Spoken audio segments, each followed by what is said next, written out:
primarily this area right here is storage for raw lumber and dimensioned lumber. Okay. And Which comes from more than one wood supplier, or? Yeah, we've got a really good wood supplier now for domestic hardwoods like alder, ash, and swamp ash, and imported mahogany. Okay. You know, we have quite a bit of rosewood on hand, which is now difficult to deal with to some degree. I've got a good importer that follows all the FSC certifications for Macassar ebony, which now that we're using that in place of rosewood a lot, because some of the browner, more striped Macassar really has that old Brazilian rosewood look. So it looks nice and definitely very durable, nice when it's shined up. So we'll get alignment holes drilled on the blanks for different models. You can see these two holes here.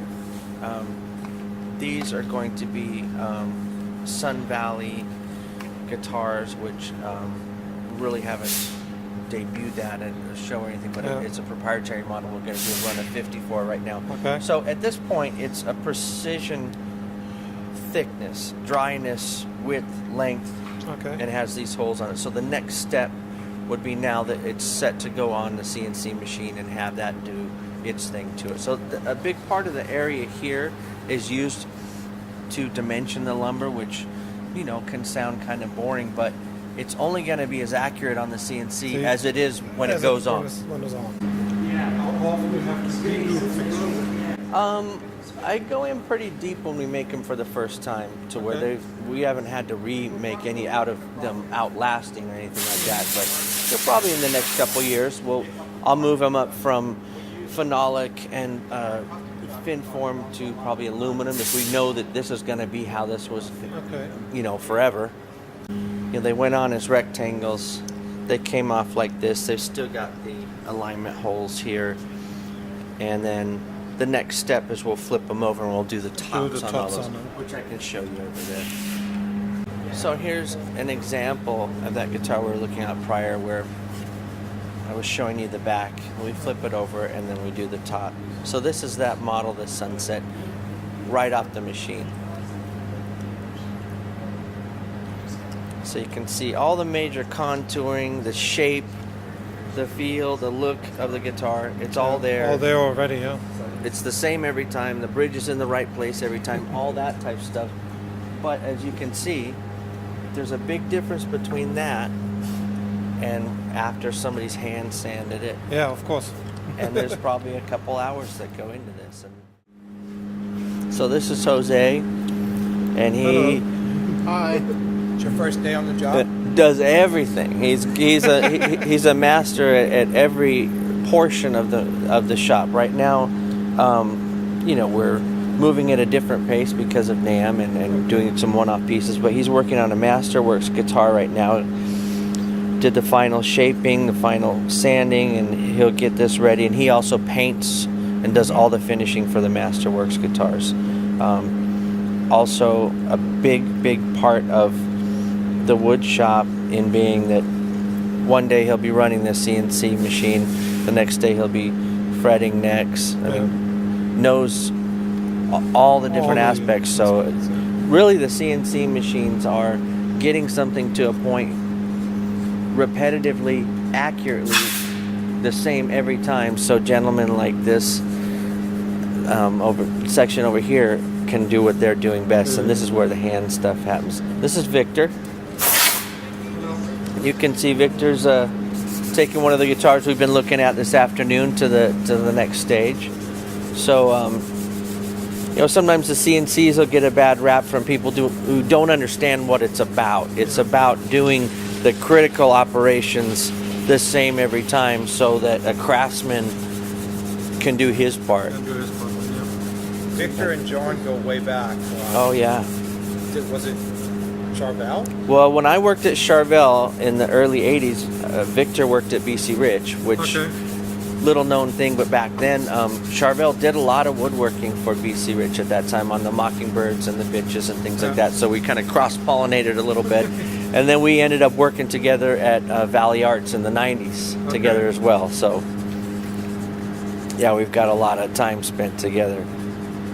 Yeah, in the shop here, that these guys have a lot of kind of history and heritage. At I mean, they've come up from being musicians and also working, at other guitar companies. I mean, John, besides Valley Arts, Charvel Jackson, he worked for quite a bit of time at ESP here, and then a decade at Yamaha doing their R&D stuff.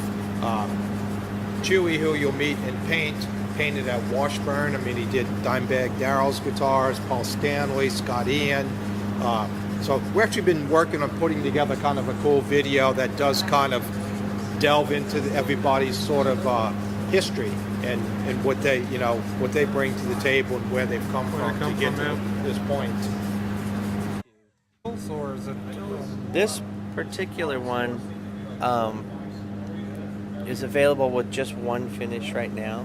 Okay. So we can do kind of a run of them because they're a really, really complicated guitar to make.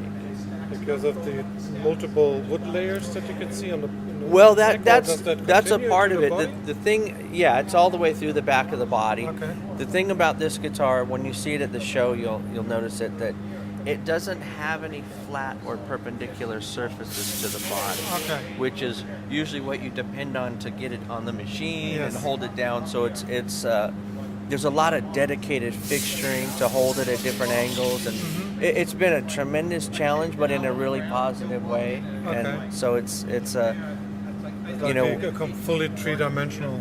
yeah, guitar and effort. Keith Merrill, who's the signature guy for this guitar, he had a lot of this stuff out on social media a few months ago when he got the very first prototype, and we didn't know we're going to make a few of those. We're going to make what's the life of this going to be, but he got such a tremendous response over this that it's just I don't know that we can even make enough the first year for the inquiries we have. Okay. So not a bad problem to have. no. So.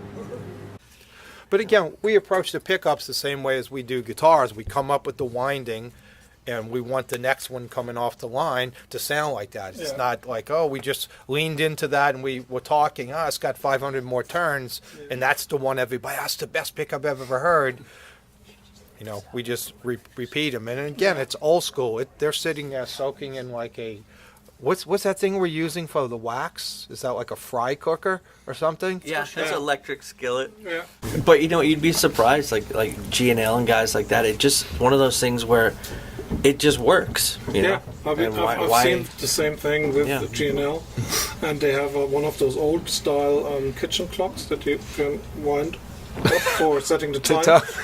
Oh, you'll see some of that same technology upstairs. We have hand winders and things like that, and some prototypes are wound like that. But like Mike was saying, once we have something and we have a sound and something we like, what we really need is repeatability, so everyone sounds like that. It's not that we're trying to take a shortcut. It's really we're trying to establish a benchmark of quality to where when somebody hears something online, they go, wow, that really sounds good. Yeah. They get that same pickup. They don't get, something that was, wound differently. Leaving the tour at this point, there's more information in written form and pictures on Musiker-Board. And thank you, Mike. Thank you, John, for the impressive tour. Bring those custom shop beauties over to Germany. Looking forward to that. See you.